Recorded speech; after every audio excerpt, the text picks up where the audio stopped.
نحمده ونصلي ونسلم على رسوله النبي الكريم وعلى آله وأصحابه أجمعين.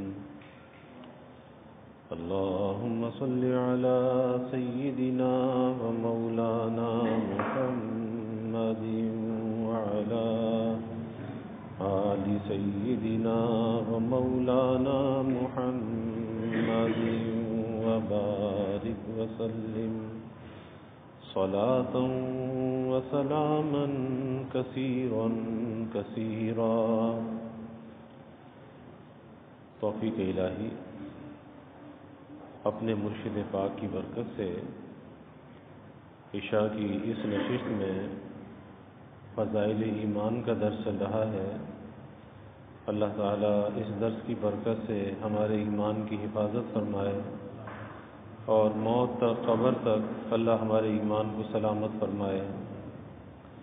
ایمان اور یقین کے بارے میں بات چل رہی ہے. حضرت لقمان حکیم کا جو نصیحتیں ہیں اپنے بیٹے کے لیے اس پر گزشتہ کل بات چل رہی تھی. اس میں پہلی نصیحت یہ فرمائی کہ اے میرے بیٹے، یقین کے بغیر عقل کچھ بھی طاقت اور ہمت نہیں رکھتی. جس شخص کا یقین کمزور ہو جائے گا اس کا عمل بھی کمزور ہو جائے گا. اس لیے اپنے یقین کو بڑھانا بھی چاہیے اور اپنے یقین کو مضبوط بھی رکھنا چاہیے. دوسری نصیحت کی کہ بیٹا، جب تجھ پر شیطان شک و شبہ پیدا کر کے حملہ کرنا چاہے تو اس یقین اور نصیحت کی مدد سے اسے مغلوب کر لینا. شیطان کا کام کیا ہے؟ شیطان کا حملہ کیا ہے کہ وسوسہ ڈالتا ہے، شبہ ڈالتا ہے اور انسان کے اندر شک پیدا کرتا ہے. اب وہ شک مختلف شکل میں ہوتا ہے.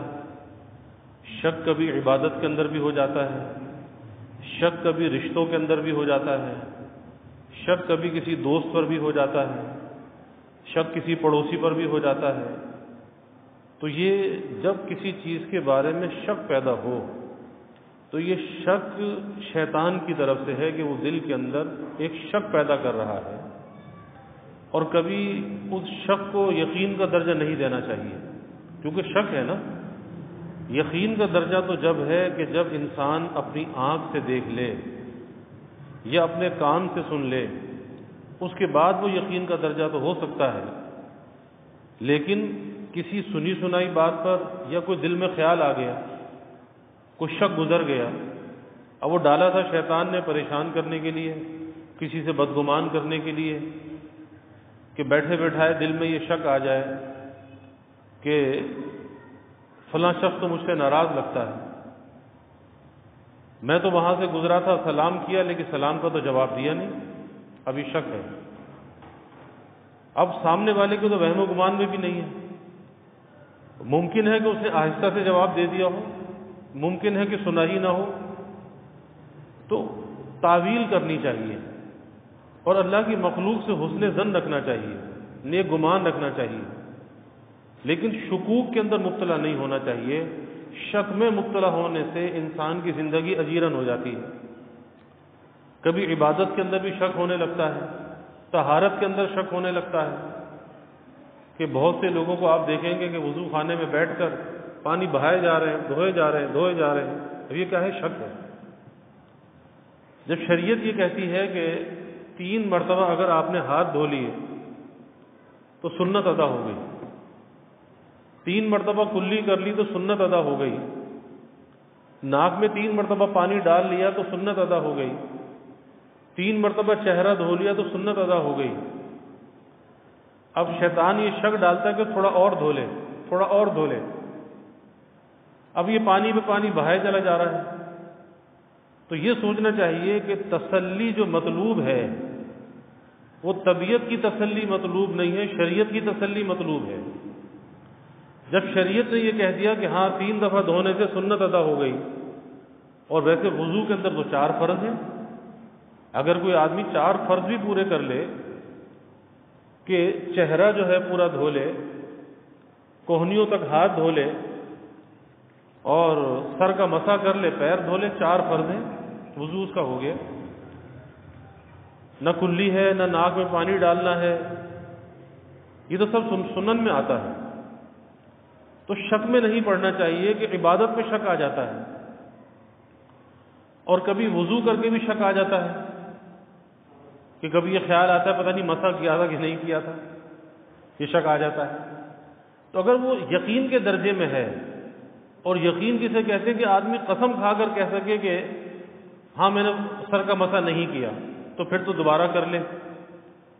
اور اگر اسی طرح سے جا کے کر لیا تو شیطان اور وسوسہ ڈالے گا اور شک پیدا کرے گا. اسی طرح سے یہ شک ہے کہ میرا وضو ہے یا نہیں ہے، تو شک کی بنیاد پر دوبارہ وضو نہیں کرنا چاہیے. فقہا نے لکھا ہے کہ جب تک آدمی قسم کھا کر یہ نہ کہہ سکے کہ میرا وضو نہیں ہے، اس وقت تک وضو ہے، اسے نماز پڑھ لینی چاہیے.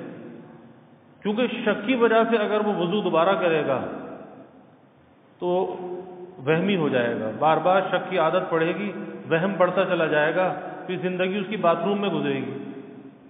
ایسے لوگ ہیں، ایک نفسیاتی مرض ہے کہ جب یہ شک بڑھتا چلا جاتا ہے، وہم بڑھتا چلا جاتا ہے، اس شک کا دوسرا نام وہم ہے، پھر آدمی کی زندگی غسل خانے میں گزرتی ہے. دن سے صبح سے شام تک کے 12 گھنٹے ہیں تو 8 گھنٹے غسل خانے میں گزرتے ہیں، باتھ روم میں گزرتے ہیں. ایسے ایسے واقعات ہیں کہ کموڈ پر جا کر بیٹھے تو بیٹھے ہیں، طہارت ہی نہیں ہوتی، پاکی نہیں ملتی، یہاں تک کہ جسم زخمی ہونے لگتا ہے، پانی سے جسم گلنے لگتا ہے، لیکن وہم ہے، شک ہے. تو شک کی بنیاد پر کبھی پریشان نہیں ہونا چاہیے کہ شک ہے کہ قطرہ آ گیا. بھئی قطرہ آئے گا تو یا تو یقین ہو کہ آ گیا تو ٹھیک ہے، پاکی لے کے دوبارہ وضو کر لو. اور یہ ذہن میں تصور رکھنا کہ آ نہ جائے تو آ جائے گا، تو شک میں نہیں پڑنا چاہیے، یقین کی بات ہونی چاہیے. تو حضرت لقمان حکیم یہ نبی تو نہیں ہے لیکن حکیم ہے، حکمت کی باتیں ان سے ثابت ہیں. قرآن میں بھی ان کی نصیحتوں کا ذکر ہے، سورہ لقمان ان کے نام سے ہے. تو بیٹے کو دوسری نصیحت یہ فرماتے ہیں کہ تجھ پر شیطان شک و شبہ پیدا کر کے حملہ کرنا چاہے تو اس یقین اور نصیحت کی مدد سے اس کو مغلوب کر لینا، یعنی اس شک کو اپنے اوپر غالب مت کرنا، اس شبے کو اپنے اوپر غالب مت کرنا، بلکہ تمہارے اندر یقین کی دولت ہونی چاہیے اور تمہارے اندر وہ صلاحیت ہونی چاہیے کہ اپنے آپ کو نصیحت کرنے والے ہو. اور اگر اپنے آپ کو نصیحت نہیں کر سکتے، کسی نصیحت کرنے والے کے پاس چلے جاؤ، کسی اللہ والے کے پاس چلے جاؤ، وہاں جا کے نصیحت حاصل کر لو. لیکن شکوک کے اندر مبتلا مت ہو. میں نے بہت سی مثالیں دے دی کہ ایک صاحب آئے کہ جی مجھے شک ہے کہ میری بیوی کا کسی سے تعلق ہے. ارے بھائی شک کی کیا حیثیت ہے؟ شریعت شک کو تسلیم نہیں کرتی. تمہیں اپنی آنکھوں سے دیکھا ہے؟ کہا کہ نہیں. تو پھر شک کی کیا ضرورت ہے؟ کیوں بیوی کی پارسائی کے اوپر جو ہے اس کی عفت کے اوپر تہمت لگاتے ہو؟ کل اللہ کو کیا جواب دو گے؟ تو کبھی شک نہیں کرنا چاہیے کہ وہ کسی سے بات کر رہی ہے تو شبہ ہے کہ پتہ نہیں کس سے بات کر رہی ہے، تو بھائی پوچھ لو کس سے بات کر رہی ہے. لیکن شبے کے اندر مت پڑو، شک کے اندر مت پڑو. اس لیے شبے سے اور شک سے بہت بچنا چاہیے. یہاں تک کہ روزی کا معاملہ ہے کہ روزی کے اندر اگر شبہ ہے، ایک حلال ہے اور ایک حرام ہے اور اس کے بیچ میں ایک مشتبہ ہے، شبہ والی چیز ہے، تو جس چیز کے اندر شبہ ہو جائے کہ یہ حلال ہے یا حرام میں شبہ آ گیا، تو شبہ والی چیز سے رک جانا چاہیے جب تک کہ علماء سے پوچھ نہ لے، تصدیق نہ کر لے. اگر علماء کہیں جائز ہے تو بے کھٹک اسے استعمال کریں، اگر علماء کہیں کہ ناجائز ہے تو اسے چھوڑ دیں. لیکن کبھی ایسا ہوتا ہے کہ انسان شبہ میں مبتلا ہو کر تقویٰ کا معیار اپنے اندر اتنا بلند کر لیتا ہے کہ اسے ہر چیز کے اندر حرام نظر آنے لگتا ہے، ہر چیز کے اندر حرام نظر آنے لگتا ہے، پریشان ہو جاتا ہے.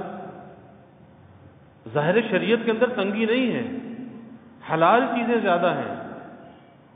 اب اپنے طور پر اگر یہ سمجھ لیا کہ دنیا کے اندر تو حلال ہے ہی نہیں، تو پھر کیا کرے گا؟ پھر اس فضا میں سانس بھی کیسے لے گا؟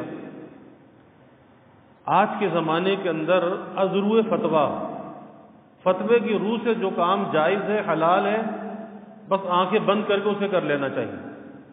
پھر کسی زیادہ تحقیق میں، باریکی میں نہیں جانا چاہیے کہ مفتیان کرام جس کام کو کہتے ہیں کہ یہ حلال ہے، جائز ہے، بس اسے کر گزرو۔ آج کے زمانے کا تقویٰ یہی ہے کہ آدمی فتوے پر عمل کر لے، بس یہ متقی ہے جو حرام سے بچ کر فتوے پر عمل کر رہا ہے، یہ متقی ہے۔ لیکن شبے سے بچنا چاہیے اور شک سے بچنا چاہیے۔ تو حضرت لقمان اپنے بیٹے کو نصیحت فرماتے ہیں کہ بیٹا، جب تجھ پر شیطان شک و شبہ پیدا کر کے حملہ کرنا چاہے تو اس یقین اور نصیحت کی مدد سے اس کے مغلوب کر لینا، پہلی بات یہ۔ اور دوسرے فرمایا کہ جب شیطان تجھ میں سستی اور عجز پیدا کرنے کی کوشش کرے تو اس کو قبر و آخرت کی یاد سے مغلوب کر لینا، یہ دوسری بات ہے کہ شیطان سستی کا شکار کرتا ہے، سستی، کاہلی، نکما پن۔ اللہ نے انسان کے اندر ہمت رکھی ہے، اللہ نے انسان کو قصد اور ارادے کے ساتھ دنیا میں بھیجا ہے، اسی کو مجبور اور محتاج بنا کے نہیں بھیجا۔ اب شیطان چاہتا ہے کہ یہ سستی کا شکار اور یہ ہو جاتا ہے کہ ایک صاحب ملے، کہتے جی بڑی سستی ہے، بڑی کاہلی ہے، تو بھائی کس وجہ سے؟ تمہاری وجہ سے کہ جی ہمت پیدا نہیں ہوتی۔ میں نے کہا لا حول ولا قوت الا باللہ، ہمت پیدا نہیں ہوتی؟ کس نے کہا کہ آپ ہمت پیدا کرو؟ ارے ہمت تو اندر موجود ہے، اس سے کام لو۔ کوئی فیکٹری ہے کہ ہمت پیدا کرنے کی آپ ہمت پیدا کرو گے؟ سمجھ میں نہیں آتی بات کہ بھئی ہمت کہاں سے تم پیدا کرو گے؟ ہمت اللہ نے تمہارے اندر رکھی ہے، اس ہمت کو جب آپ کام میں لے کر آؤ گے، بروئے کار لاؤ گے، آپ کی ہمت بڑھتی چلی جائے گی، ہمت کے اندر طاقت آتی چلی جائے گی۔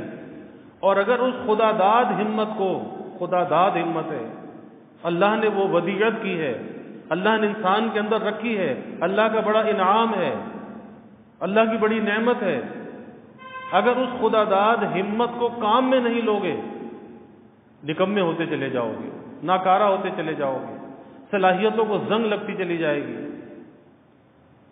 پھر یہی ہوگا کہ آدمی سستی کا، کاہلی کا شکار، سو گیا تو سو گیا، اٹھنے کا نام ہی نہیں ہے، نہ کام کی فکر، نہ کسی چیز کی فکر، کوئی کام کاج کی فکر نہیں۔ تو بیٹے کو نصیحت فرما رہے ہیں کہ جب شیطان تجھ میں سستی اور عجز پیدا کرنے کی کوشش کرے، عجز یعنی انسان سوچے بھائی میں تو عاجز ہوں، میں تو یہ کام نہیں کر سکتا، میں تو یہ کام بھی نہیں کر سکتا، میں تو وہ کام بھی نہیں کر سکتا۔ ارے تو سب کچھ کر سکتا ہے، جنہوں نے دنیا میں بڑے بڑے کام کیے وہ بھی تیرے جیسے تو انسان تھے۔ وہ کون تھے؟ وہ کیا فرشتے تھے؟ آج دنیا کے اندر اتنی ایجادات موجود ہیں، وہ بھی ہمارے جیسے انسان تھے نا۔ جب انہوں نے کام کیا، اللہ نے ان کی صلاحیتوں کو نکھار دیا۔ جب انسان کام کرنا چاہتا ہے، اللہ اس کے اندر ہمت کے خزانے کو اور بڑھا دیتا ہے، اور بڑھا دیتا ہے، اس کے اندر اور قوت آ جاتی ہے۔ لیکن شرط یہی ہے کہ کام کرنا چاہیے۔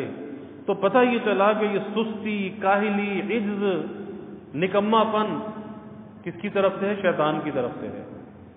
اور شیطان کون ہے؟ دوست ہے یا دشمن ہے؟ شیطان تو دشمن ہے، تو پھر دشمن کا کہنا ماننا چاہیے۔ دشمن تو نقصان پہنچانا چاہتا ہے، تو وہ اس سستی سے، کاہلی سے نقصان پہنچانا چاہتا ہے، اور ہم ہیں کہ اس نقصان کا شکار ہو جاتے ہیں۔ نماز میں سستی، صبح اٹھنے میں سستی، کام پہ جانے میں سستی، ہر کام کے اندر سستی۔ یعنی یہ کیفیت ہے کہ بہت سے جوان گھروں کے اندر پڑے ہوئے ہیں، ماں باپ بھی پریشان ہیں کہ بھئی گھر سے یہ نکلتے نہیں، کام پہ یہ جاتے نہیں۔ اور بہت سے ایسے نکمے جو گھر میں پڑے رہتے ہیں، اور مرد کی یہ شان نہیں ہے کہ مرد گھر میں پڑا رہے۔ جب گھر میں پڑا رہے گا تو کیا ہوگا؟ بیوی سے لڑے گا، بات بات پہ روک ٹوک کرے گا، گھر میں فساد ہو جائے گا۔ بیوی بھی کب تک برداشت کرے گی؟ پھر پلٹ کے جواب بھی دے گی۔ تو نکما پن تو اس کا ہے نا جو گھر میں پڑا ہوا ہے۔ بھئی مرد تو صبح کام پر جائے تو شام کو لوٹ کر آئے، سارا دن اپنے کو تھکائے کام کے اندر، اور پھر شام کو آئے 2 گھڑی بیٹھ کے بیوی بچوں سے باتیں کرے، کھائے، نماز پڑھے، سو جائے۔ مرد کی تو یہ شان ہونی چاہیے۔ نکما آدمی جب گھر میں رہے گا کر کر کر کر کرتا رہے گا، کبھی سکون سے نہیں بیٹھے گا، کیونکہ اس نے کچھ اپنی چلانی بھی ہے نا، اپنی اندر کی جو ایک اس کی پشیمانی ہے نا، ہزیمت ہے، اس کو مٹانے کے لیے کچھ نہ کچھ کہتا رہے گا، اپنی بڑائی ظاہر کرنے کے لیے گھر میں کچھ نہ کچھ کہتا رہے گا، اور جب وہ کہے گا تو گھر میں فساد ہوگا۔ بیوی بھی تو دیکھے گی کہ نکما آدمی ہے، گھر میں پڑا رہتا ہے، اسے شرم نہیں آتی، یہ باہر نکل کے نہیں جاتا۔ تو مرد کی شان یہ ہے کہ محنت کے اندر اسے بہت ہی زیادہ سرگرم ہونا چاہیے، محنت کے معاملے میں کبھی پیچھے نہیں ہٹنا چاہیے۔ اور اصل محنت تو جوانی کی محنت ہے، کہ جب جوانی کے اندر انسان محنت کرتا ہے تو پھر آگے چل کر اپنے کو اس قابل بنا لیتا ہے کہ پھر آگے بیٹھ کر وہ کہتا ہے، پھر ایسی ٹیم مل جاتی ہے، کام کرنے والے مل جاتے ہیں، ایسا کاروبار مل جاتا ہے، ایسی ملازمت مل جاتی ہے کہ پھر آگے کے زمانے میں مشقت نہیں کرنی پڑتی۔ ہاں، مشقت کے 10 15 20 سال ہوتے ہیں، اور وہی عمر ہے کہ 20 سال سے لے کے 35 سال تک آدمی محنت کر لے، پھر اس کے بعد دے کے بیٹھ کر کھائے۔ تو یہ نصیحت فرما رہے ہیں کہ جب شیطان تجھ میں سستی اور عجز پیدا کرنے کی کوشش کرے تو اس کو قبر و آخرت کی یاد سے مغلوب کر لینا، فوراً یاد کرنا کہ بھائی مرنا ہے، قبر میں جانا ہے، آخرت کی منزل بھی ہے، کیا منہ لے کر جاؤں گا، اللہ کو کیا منہ دکھاؤں گا؟ کوئی نیکی پاس ہوگی تو کام آئے گی نا، اور اگر نیکی نہیں کرے گا، سستی کا شکار رہے گا، تو پھر کیسے آگے چل سکے گا؟ یعنی ایسے ایسے نکمے لوگ ہوتے ہیں کہ مجھے خود ایک شخص کے والد نے بتایا کہ 1.5 دن اور 2 دن تک یہ لڑکا سوتا رہتا ہے۔ آپ اندازہ تو لگائیے، وہ سونے کی لمٹ بھی ہے کہ کھانے کی فکر نہیں، پینے کی فکر نہیں، پڑا سو رہا ہے تو سو رہا ہے، بیماری ہے۔ ایسے انسان کا کیا بنے گا کہ جب اعمال کے اندر سستی اور غفلت ہونے لگے، کام کاج کے اندر سستی اور غفلت ہونے لگے، ارے مرنے کو یاد کر۔ اور پھر وہی بات کہ نکما آدمی دوسروں کا محتاج ہوتا ہے، اور محتاجگی ذلت کی علامت ہے۔ حدیث میں آتا ہے کہ یہ اوپر والا ہاتھ جو ہے وہ نیچے والے ہاتھ سے بہتر ہے، اوپر والا ہاتھ نیچے والے ہاتھ سے بہتر ہے۔ دینے والا ہاتھ اللہ کو پسند ہے، یہ اوپر والا ہاتھ یہ اللہ کو پسند ہے، یہ بہتر ہے۔ جب محنت کرے گا، مشقت کرے گا، کمائے گا تو ہاتھ اوپر ہوگا نا، پھر ہاتھ نیچے نہیں ہوگا، پھر ذلت کی علامت نہیں ہوگی۔ آپ دیکھ لیں کہ کتنے گھروں کے اندر ماسیاں کام کرتی ہیں، اب ان کے گھروں کے مرد کام نہیں کرتے، اور وہ کام کر کر کے مر کھپ جاتی ہیں، کئی کے گھروں کے اندر کام کرتی ہیں، اور جو کچھ کما کے مہینے میں تنخواہ لے جاتی ہیں وہ مار مار کے وصول کر لیتے ہیں۔ کیا ان کو نشہ چاہیے؟ ان کو ہوٹل بازی کرنی ہے، ان کو چائے ہوٹل پہ بیٹھ کے پینی ہے، رات کو فلمیں دیکھنی ہے۔ آپ اندازہ لگائیں، تو نکمپن ہے یہ نہیں کہ جو کام مرد کو کرنا چاہیے وہ کام عورت کر رہی ہے۔ ارے بھائی، عورت کے ذمہ تو گھر کی ذمہ داریاں ہیں کہ عورت گھر کی ذمہ داریوں کو نبھائے، اور مرد باہر سے کما کر لائے اور اولاد کی، بیوی کی ہر ضرورت کو پورا کرے۔ تو یہ شیطان کی طرف سے سستی، عجز، اپنے کو عاجز سمجھنا، نکما، میں کچھ کر نہیں سکتا۔ اور تیسری بات فرمائی کہ جب شیطان تجھے کسی چیز کی رغبت دلائے یا کسی چیز سے خوف دلائے تو اس کو خبردار کر دینا کہ دنیا بالآخر جدا کر دینے والی ہے، اور دنیا کے کو چھوڑ کر چلے جانا ہے۔ یعنی شیطان رغبت کس چیز کی دلائے؟ اللہ کی نافرمانی کی، گناہ کی، گناہ کا خیال ڈالے، گناہ کا وسوسہ ڈالے۔ اب اسے سبق سکھاؤ کہ بھائی دنیا چھوڑ کر جانی ہے، یہ لذت تو فانی ہے، یہ دنیا فانی ہے، جانا تو آخرت میں ہے۔ اس نافرمانی کے ساتھ اللہ کو کیا منہ دکھائے گا؟ اللہ کے پاس کیا لے کر جائے گا؟ اس گندگی کے ساتھ اللہ کے پاس جائے گا؟ اس گناہوں کی آلودگی کے ساتھ اللہ کے پاس جائے گا؟ تو فوراً اپنی آخرت کو یاد کرنا چاہیے۔ اور اگر کسی چیز سے خوف دلائے تو اس شیطان کے خوف دلانے سے بھی پریشان نہیں ہونا چاہیے کہ بھئی سب سے بڑا خوف تو موت کا ہے اور مومن تو موت کو پسند کرتا ہے، تو جو موت سے نہیں ڈرتا پھر اور کسی چیز سے اسے کیوں ڈرنا چاہیے؟ تو نہ کبھی شیطان کے خوف کو اپنے اوپر مسلط کرنا چاہیے اور نہ اس کی رغبت دلانے پر اللہ کی کوئی نافرمانی اور گناہ کرنا چاہیے۔ تو یہ 3 نصیحتیں حضرت لقمان حکیم نے اپنے بیٹے کو فرمائی اور 2 نصیحتیں کل عرض کی گئی تھی، تو یہ کل 5 نصیحتیں ہیں اور یہ بڑے کام کی باتیں ہیں۔ اللہ ہمیں اس پر عمل کی توفیق عطا فرمائے۔ وآخر دعوانا الحمد للہ رب العالمین والعاقبۃ للمتقین والصلاة والسلام علی اشرف الانبیاء والمرسلین اللہم صل علی سیدنا و مولانا محمد وعلی آل سیدنا و مولانا محمد وبارک وسلم ربنا آتنا فی الدنیا حسنہ وفی الآخرۃ حسنہ وقنا عذاب النار ربنا اتمم لنا نورنا واغفر لنا انك على كل شيء قدير اللهم اعنا على ذكرك وشكرك وحسن عبادتك اللهم وفقنا لما تحب وترضى من القول والعمل والفعل والنية والهدى انك على كل شيء قدير اللهم ارزقنا حبك وحب حبيبك صلى الله عليه وسلم اللهم ارزقنا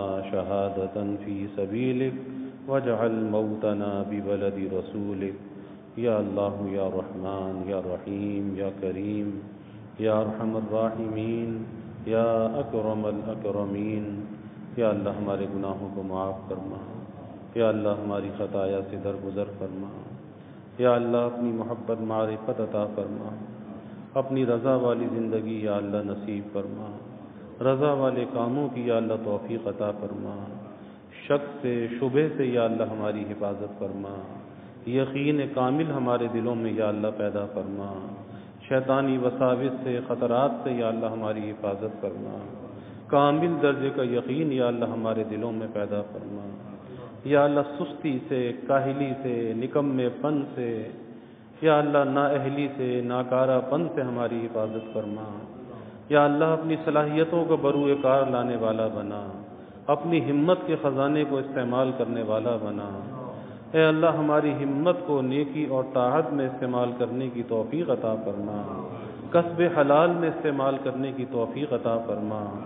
یا اللہ آخرت کے فکر کو دلوں میں بیدار فرما، یا اللہ شیطانی وساوس سے ہماری حفاظت فرما، یا اللہ ہر قسمی ترقیات عطا فرما، سب کے دلوں کے نیک ارادوں کو، تمناؤں کو از غیب پورا فرما، یا اللہ سب کی حاجات کو پورا فرما، سب کی پریشانیوں کو دور فرما، بیماریوں سے یا اللہ حفاظت فرما، ہر ناگہانی بلا اور مصیبت سے یا اللہ حفاظت فرما، زمینی آسمانی آفات سے یا اللہ حفاظت فرما، موذی امراض سے یا اللہ حفاظت فرما۔ یا اللہ سب کے علم میں، عمل میں، رزق میں خوب خیر و برکت فرما، ابواب رزق یا اللہ کشادہ فرما، رزق حلال عطا فرما، آسان عطا فرما، برکت والا عطا فرما۔ یا اللہ کبھی کسی کو مخلوق کا محتاج نہ بنا، ہمیشہ اپنے در کا سائل اور بھکاری بنا، اپنے در کا منگتا اور سوالی بنا، اپنے غیر سے یا اللہ ہماری امیدوں کو قطع فرما، اپنی ذات عالی کا یقین ہمارے دلوں میں پیدا فرما، ہر امید کو یا اللہ اپنی ذات سے وابستہ کرنے والا بنا، شرک جلی شرک خفی سے یا اللہ ہماری حفاظت فرما۔ یا اللہ ہمارے ملک پر اپنی رحمتوں کا نزول فرما، یا اللہ ہمارے ملک میں جو متاثرین ہیں، سیلاب زدگان ہیں، یا اللہ یہ مصیبت زدہ لوگ بے یار و مددگار، بے سہارا، بے آسرا، اے اللہ تو ان کی بحالی کا، آباد کاری کا غیب سے انتظام فرما۔ یا اللہ اپنی مدد اور نصرت کو شامل حال فرما، یا اللہ اپنی مدد کو نازل فرما، یا اللہ جیسے بدر میں اپنی مدد کو، نصرت کو نازل فرمایا، اے اللہ ان متاثرین کے لیے اپنی نصرت کو نازل فرما۔ یا اللہ جلد از جلد ان کی بحالی کا، آباد کاری کا انتظام فرما، ان بے ٹھکانوں کو ٹھکانہ عطا فرما، ہر ضرورت کو یا اللہ غیب پورا فرما۔ یا اللہ سب کی مشکلات کو دور فرما، جو بیمار ہیں یا اللہ صحت عطا فرما۔